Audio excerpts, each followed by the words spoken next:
Welcome to The Source, where we combine the headlines with in-depth conversations with the newsmakers themselves. Sitting in for Pinky Webb, I'm Ria Tanwan Cotrillo. Today on the program, as COVID-19 cases continue to rise, the Health Department places 5 areas in Metro Manila under moderate risk. A presidential advisor wants to create a group of health and economy experts to transition to the new normal. And preparations are in full swing for the inauguration of President-elect Bongbong Marcos.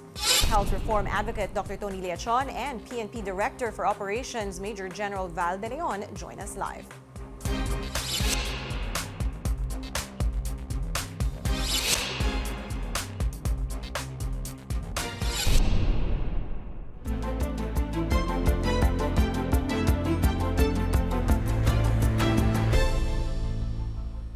Five areas in Metro Manila were placed under moderate risk for COVID-19. The Health Department earlier projected daily COVID cases in Metro Manila could reach up to 2,000 by July. But Vergere says there is no need yet to raise the alert level status in the region. Pag nag-moderate risk po ang National Capital Region, we will be escalating to Alert Level 2. Kapag nag-Alert Level po tayo, mag-a-apply na po yung mas strict natin na restrictions compared to Alert Level 1. Sa ngayon, base po sa ating datos, hindi pa po natin nakikita that we will be escalating ang National Capital Region to a higher alert level. Kasi katulad nga ng sabi ko, mas binibigyan po natin ng weight ito pong hospital admissions natin because we know that the COVID-19 will really cause infections. Wag lang severe and critical, wag lang itaas ang admission sa mga ospital. Let's go straight to the source of the story. Health reform advocate Dr. Tony Leachon joins us now.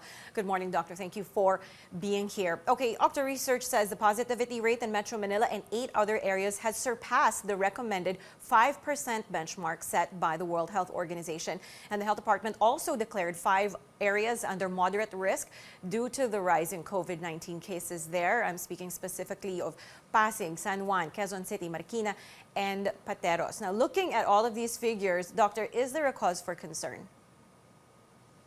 Well, it's a concern since we are actually increasing our COVID cases, but no cause for real alarm considering the healthcare utilization rate is actually controlled.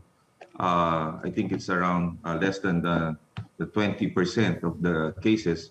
But we should be alerted because of the increasing viral transmission, and this may be underreported since most of the tests are actually done by rapid antigen tests and not by rapid antigen tests, and those reported are those undergoing RT-PCR.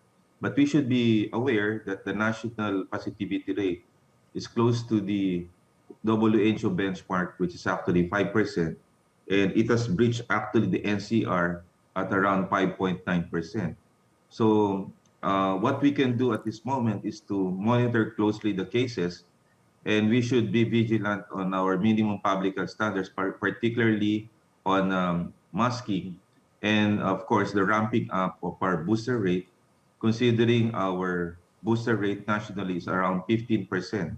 While we're doing well with the vaccination at around 70%, we're lagging behind in terms of our booster, which is 15%. Now, if we could do this, ramping up in the next 100 days, while transitioning to the new administration or President-elect Bongbong Marcos, then we can actually control this viral transmission. Please remember that we're really concerned about the open-ended cases, and we must put a deadline or a timeline as to our vaccination as well as our booster program, considering this will be the economic recovery will be anchored on the control of the COVID cases. Right. And thus we are right now at this point in time.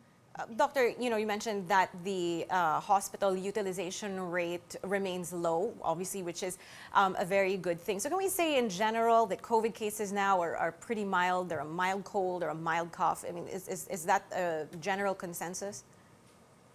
Yeah, that is the general consensus, Ria.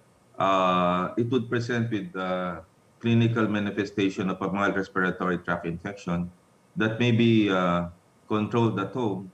But it can also be a Trojan horse, considering if you had, let's say, a mild Omicron cases, this would actually affect also the quality of life of our patients and cannot still report to work. And this can actually lead also to long COVID or long home syndrome or post-COVID patients that will actually affect the productivity of our economic frontliners. So we should actually not increase our the cases, since it would also affect not of course hospitalization and the death rate, but it will actually affect our quality of life and productivity of our economic frontliners. So even a mild case, like as you said, of Omicron could lead to long COVID? It's about, based on literature, it's about 30% of cases. And it might actually linger for 4 to 6 months, even after the COVID infection. And it can cause chronic fatigue syndrome, shortness of breath, mental health problems like anxiety and depression, or brain fog. It can cause also chest pains, palpitations, and other systemic medical problems. So we really need to, control the viral transmission given this particular scenario. Right. Speaking of the viral transmission, Dr. Leachon, the DOH says cases could go as high as 2,000 next month. I mean, how accurate are the numbers, you think, given that a lot of people are just testing at home and not really reporting whether or not they got a positive? I think we should not actually base on the current cases that we have. Though it's a good guide because it might be underreported. We're seeing cases right now online, and based also on the our personal interaction with patients. I think there's a real increase right now. Though may not be as I would say major or urgent, just like in January, but we're seeing right now increasing number of cases. And we hope that we'll be able to control this, particularly in the next 100 days of the new administration, considering it will also coincide with the rainy season, the start of the rainy season, or we're right now in the rainy season. And this might affect our cases, particularly interacting with other respiratory tract infection and also with dengue fever cases. Right. Hospital utilization is low, as we've been saying, but what can be done to prevent overwhelming the hospitals? The best, there are only two things that we need to do. With the increasing variants arriving in the country and the waning immunity, then the best way is to keep our masks right now. And of course, there is a pressure right now or demand coming from certain LGUs or some LGUs. But at this point in time, we urge the public to wear the face mask. Let us not drop our guard. Let us not be complacent. And the group of medical advocates that met on Friday last week would urge also to ramp up or speed up our vaccination and booster program in the next 100 days so that we can make the people resilient and, of course, responsive to the current threats of the variants coming our way because of the global threat as well. Doctor, why do you think uptake on the booster is quite slow here? There are three main reasons. The first one is the lack of a solid communication that we need 3 minimum doses. That means 2 primary vaccines and of course 1 booster that will actually protect us from contracting, from having a severe type of COVID that will lead to hospitalization and deaths. Number 2 is the access right now. With the election campaign period, the vigilance as well as the momentum has been decreased because of the electoral process. But we can still do something in the next 100 days. And then number 3 is perhaps the idea that the vaccines are there and of course are free. And this would lead, of course, to complacency as well as the lack of vigilance for the public not to, of course, take the vaccine given the low number of cases. So therefore, we must be able to shift right now the responsibility of the vaccination. Let's say after 100 days, the president can call the all the cabinet members, all the business establishments and medical community that there's a deadline, let's say 100 days, and shift right now the vaccination to the pharmaceutical companies. And those who will not avail in the first 100 days, then they will be responsible for it themselves. I think that would be setting up a deadline or a timeline is actually important so that we can speed up right now the recovery period. So we call it a recovery period and a call for resiliency so that we can jumpstart our economic programs. All right, so you're saying now kailangan po talaga ng second booster ang general public because right now it's for healthcare workers, seniors, and people with comorbidities. Should it be open to everybody now? The first is, Ria, is concentrate right now dun po sa third shot or first booster. Kailangan po taasan natin po yung ating booster rate sa first shot na tulad ng primary vaccine na 70% kasi 15% lang ho tayo, 15 million. Let's say our population is 100 to 110 million. Ang fourth shot natin, which is the second booster, is an anemic 557 vaccinations lang.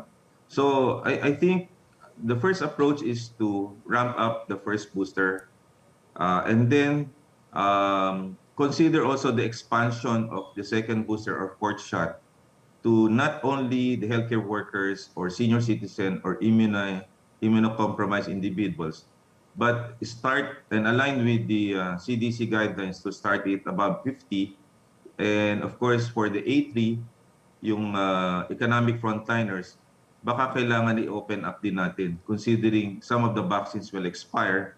And of course, yung above 50 will have also comorbid conditions. I think that is the general feeling right now and sentiments of the health advocates that we need really to expand the coverage for the second booster. All right, so we need to take a quick break. Our conversation with Dr. Tony Leachon continues after the break. A presidential advisor looks into forming an advisory group for the new normal. This is The Source on CNN Philippines. Do stay tuned. You're watching The Source on CNN Philippines. I'm Ria Tanwatco Trillo. Our source today, health reform advocate Dr. Tony Leachon. Right, Doctor, you had a meeting with health experts to form a health and economy expert advisory group. Can you tell us more about what went on in that meeting and what was decided at the end? Last Friday at 6 o'clock, Presidential Advisor Joey Concepcion convened a meeting of the health advocates and experts. Present were the following: Dr. Ted Arbosa, Dr. Ronjen Solante, the Octa Research Group, Professor Ranjit Rai, Guido David, Dr. Michael T., DOH Technical Advisor Elsa Salbania, Dr. Maricar Limpin, Professor Gloriani, Josephine Romero from the Octa Research, Father Nick Ostriarco. So basically, our leaders right now are trying to help the country in terms of communication. But I think this particular private initiative is to consolidate our efforts and to have a unified approach in terms of addressing the COVID cases and bringing the pandemic to an end. And then, of course, it spells a sense of urgency and to communicate a lot with the government in helping out the plan of action of the government, just in case the Secretary of Health and the IATF members, as well as the other health agencies, will be announced, then we will be closely work with them. And the other one is to come up with strategies in addressing healthcare utilization rate. We will continue to address that. Then ang paggamit ng face mask naka-anchor po sa pagbabakuna at saka sa booster rate. Sa meantime, number 4 is maitigil na po yung public health alert or alert level system kasi it brings also a stigma to our country para pasukin po tayo ng business investors. And then of course, plan na the vaccination ay hindi na government ang umorder because of the huge amount and then expiring vaccine. Put a deadline on the vaccination and then later on commercialize it because there are vaccines right now which are available po sa US and other countries at private citizens ang magte-take up na lang. Hindi mandatory kasi po sa atin, but let's take one shot again like the last quarter of last year na nagbakuna po tayo na marami. And hopefully, we'll come up with a 50% booster rate. Then I think that will be enough for us to jumpstart the programs of the government. Doctor, you mentioned that your group would want to work with the DOH of the new administration. Do you have any idea, sir, who might be heading the DOH in the Marcos administration? If you don't know, who would you personally like to see heading the department? Well, based on our meeting on Friday, natanong namin whether in that particular group nandun po yung next Secretary of Health. But wala hong sumagot regarding that. No? So I don't know if they had private meetings or conversation. But among the members of the group last Friday, wala po nag-confirm na sila po magiging Secretary of Health. We heard some na na-interview but I don't have a first-hand knowledge on that. No? And it's just 3 or 4 days before the oath taking. Perhaps this week we can, the President might actually declare kung sino po ang Secretary of Health. But honestly, the group po on last Friday, hindi po nag-announce kung sino po ang magiging kandidato po among the members na nakita natin ho doon. For you, sir, who do you think is most qualified to head the DOH right now? I think I can only base it, Rhea, on 5 attributes. I don't have a specific person in mind, but perhaps a person with highest level of honesty and integrity, because the Department of Health and PhilHealth, of course, naapektuhan to ng Pharmaly and some issues on the 15 billion issues on the IRM. Number 2, perhaps a competent leader with sense of urgency that will provide inspiring leadership. Number 3, someone with a vision, may timelines, may scorecard. Number 4, perhaps a person with moral courage that can actually endure ang pressure ng business community and some sectors.